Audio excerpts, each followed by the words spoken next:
It's the Feast of the Holy Family, and when I meditated upon these readings, there were a few points that I'd like to share with you all. First of all, we get a number of specific instructions in the first two readings that are aimed at specific groups within the family, like mothers or fathers or children or husbands or wives. But we get in the beginning, like the first 2/3 of the second reading, a general instruction. It applies to everybody in the family. Grandfathers, fathers, children, mothers, everybody. It applies to all of them equally. It can be called the way of charity.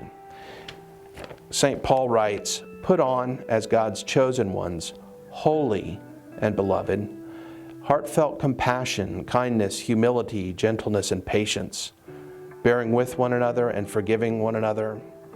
And over all of these put on love, that is the bond of perfection. And let the peace of Christ control your hearts, the peace into which you were also called in one body."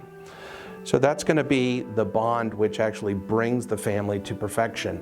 We all know that when we spend a lot of time with one another, we can tend to get a little bit on each other's nerves, and that becomes a time where we really see the need for charity, and charity as the foundation of the holy Christian family life needs to permeate all of those other bonds. We also get in the gospel a specific role that's highlighted specifically for fathers in and through the example of St. Joseph in the gospel. And so it's a very strong instruction to fathers regarding how they're to use their paternal authority. They're to use it for the sake of the mother and child. They're to use their paternal authority as an expression of the way of charity that's outlined in the second reading. Everything is peaceful within the Holy Family because everything is ordered. St. Joseph is listening to God through the angel in the dreams. He's leading Mary and Jesus, who are receptive to him as the head of the family. The last and final point is that St. Joseph takes care of the church as he took care of Jesus in his earthly life. St. John Paul II makes this point very clearly in his small letter, Guardian of the Redeemer.